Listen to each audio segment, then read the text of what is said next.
Hello everyone, ITI free study have চ্যানেলে তোমাদের সকলকে স্বাগত জানাই। আমাদের আজকের ক্লাস নিমি মক টেস্টের যে মডিউল আছে মডিউল 13, এটি হচ্ছে আমাদের লাস্ট মডিউল। আর লাস্ট মডিউল নিমি মক টেস্টের লাস্ট ক্লাস।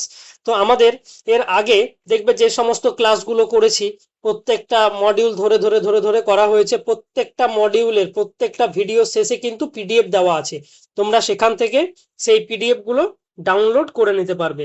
আর তোমাদের এই মডিউল যে দেওয়া আছে এই মডিউল থেকে কিন্তু ম্যাক্সিমাম কোশ্চেন গুলো থাকে।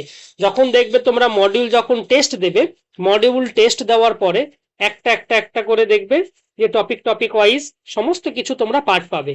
আর এখান থেকে দেখবে যে সমস্ত মডিউল দেওয়া আছে প্রত্যেকটা কোশ্চেন কিন্তু নিমি মক টেস্ট থেকেই আসে। তো তোমরা ফার্স্টে এখানে মডিউল পড়ার পরে তোমরা নিমি মক টেস্টে গিয়ে তোমরা টেস্ট দিতে পারো, দেখবে এই সমস্ত কোশ্চেনই কিন্তু নিমি মক টেস্টে আসে। হয়তো কিছু কিছু ক্ষেত্রে একটা দুটো কোশ্চেন বা তিন চারটে কোশ্চেন অন্যান্য জায়গা থেকেও আসে। টোটাল নিমি মক টেস্টে যে এক্সামটা হয়ে থাকে তোমাদের নিমি থেকে কিন্তু কোশ্চেন গুলো এসে থাকে। তো আমাদের আজকে যে টপিক মডিউল 13, আমাদের মডিউল 13 এর মেনটেনেন্স এন্ড অ্যাসেম্বলিং। এই মেনটেনেন্স কি আর অ্যাসেম্বলিং কি, তো আমাদের এই যে টোটাল যে পার্ট আছে এটি আমাদের লাস্ট ক্লাস নিমি মক টেস্টে। দেখবে মেনটেনেন্স যখন আমরা কোনো মেশিনে যখন কাজ করব, যেমন ধরো যে যখন কোনো নতুন মেশিন ইনস্টল করা হয়, মেশিন ইনস্টল করার সময় যেমন নতুন থাকে, ঠিক একই রকম ভাবে সেই মেশিনটা দীর্ঘদিন ইউজ করার পরে দেখবে কিছু কিছু সময় মেনটেনেন্সের প্রয়োজন হয়। মেনটেনেন্স মানে যখন আমরা কোনো মেশিনকে প্রত্যেকটা পার্টস বা তোমার আরো আদার্স যে সমস্ত ইকুইপমেন্ট থাকে সেগুলো ঠিকঠাক ভাবে পরিষ্কার করব বা যত্ন সহকারে সমস্ত কিছু আবার সেটিংস করব। তো এই যে পার্টগুলো থাকে এগুলো মেশিন মেনটেনেন্স এর মধ্যে পড়ে।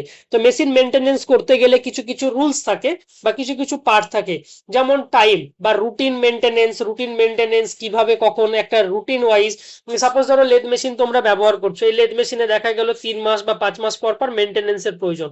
তো এই যে মেনটেনেন্সটা তোমাকে করতে হবে সেটি প্রতি 5 মাস পর পর মেনটেনেন্স করো, এটি কিন্তু একটা রুটিন ওয়াইজ হয়, তো এগুলোকে রুটিন মেনটেনেন্স বলা হয় ঠিকঠাক মতো। আবার দেখবে যে আনশিডিউল মেনটেনেন্স, যে হঠাৎ করে মেশিনের কোনো কিছু ব্রেকডাউন হলো বা কোনো কিছু প্রবলেম হলো, সেই ক্ষেত্রে তোমাকে মেনটেনেন্স করতে হবে, তো এটাকে বলা হয় আনশিডিউল মেনটেনেন্স। তো এইভাবে তোমার কিন্তু মেনটেনেন্স গুলো চলতে থাকে। তারপরে দেখবে প্ল্যান্ট মেনটেনেন্স। প্ল্যান্ট মেনটেনেন্স মানে পুরো প্ল্যান্টে যতগুলো বা ইন্ডাস্ট্রি বা তোমাদের ওয়ার্কশপে যতগুলো মেশিন থাকে সেই সমস্ত মেশিন গুলো মেনটেনেন্স করা বা নতুন ভাবে আবার সমস্ত কিছু রিপেয়ারিং করা বা মেনটেনেন্স করা, এই সমস্ত হচ্ছে পার্ট। ঠিক একই রকম ভাবে এর কিছু কিছু স্টেপ থাকে যেটা ফলো করতে হয়। যে চেক লিস্ট, যেমন চেক লিস্ট কি, যে তোমাকে চেক করতে হবে কোনো জায়গায় কোনো কিছু রিপেয়ারিং বা ইনস্টলের প্রয়োজন আছে কিনা, তার সাথে সাথে কোনো জায়গাতে কোনো কিছু ফল্ট আছে কিনা, সেই সমস্ত কিছু কিন্তু তোমাকে চেক করে রাখতে হবে। তো এইভাবে কিন্তু আমরা মেনটেনেন্স করে থাকি। এর পরে পরেই আমাদের আরো একটা পার্ট থাকে অ্যাসেম্বলিং। অ্যাসেম্বলিং হচ্ছে যেটি আমরা যখন একটার সাথে আরো আরেকটা কোনো জব আমরা পার্ট জয়েন্ট করব সেটাকে আমরা অ্যাসেম্বলিং বলে থাকি। এই যে জয়েনিং যে সমস্ত পার্ট গুলো থাকে, এই পার্ট গুলো যেমন হতে পারে আমাদের ডয়েল পিন হতে পারে, পিনিং হতে পারে, স্টিকিং হতে পারে, ব্রেজিং এন্ড হার্ড সোল্ডারিং হতে পারে। তো এই যে পার্ট গুলো থাকে এগুলো কিন্তু আমাদের অ্যাসেম্বলিং এর টেকনিক।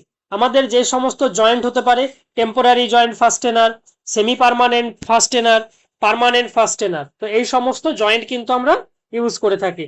তো এই যে পার্ট গুলো থাকে এটি হচ্ছে আমাদের অ্যাসেম্বলিং এর পার্ট। দেখবে তোমরা হয়তো শুনে থাকবে ডয়েল পিন বানানো, যে কলেজে ডয়েল পিন বানানো হচ্ছে, বা তোমরা দেখে থাকবে যে ফাস্টেনার কি বা ফাস্টেনারে কিভাবে জয়েন্ট থাকে। তো এইরকম টাইপের কিন্তু পার্ট গুলো থাকে, তো এগুলোকে আমাদের বলা হয়ে থাকে মেনটেনেন্স অ্যান্ড অ্যাসেম্বলিং। অ্যাসেম্বলিং হচ্ছে তোমরা যখন কোনো জিনিস বানাবে নিজেরা নিজেরা, যখন কোনো জিনিস বা একটার থেকে আর একটা কোনো কিছু জয়েন্ট করছো সেই ক্ষেত্রে আমরা এটাকে ইউজ করে থাকি। এখানে প্রত্যেকটা পার্ট কিন্তু এমসিকিউ ওয়াইজ দেওয়া আছে, তোমরা সেখান থেকে পিডিএফ গুলো ডাউনলোড করে নিতে পারবে। আর চ্যানেলটাকে সাবস্ক্রাইব করে রেখো আপকামিং যে কোনো গভর্নমেন্ট জবে আর তোমাদের ক্লাস রিগার্ডিং আপডেট পেতে।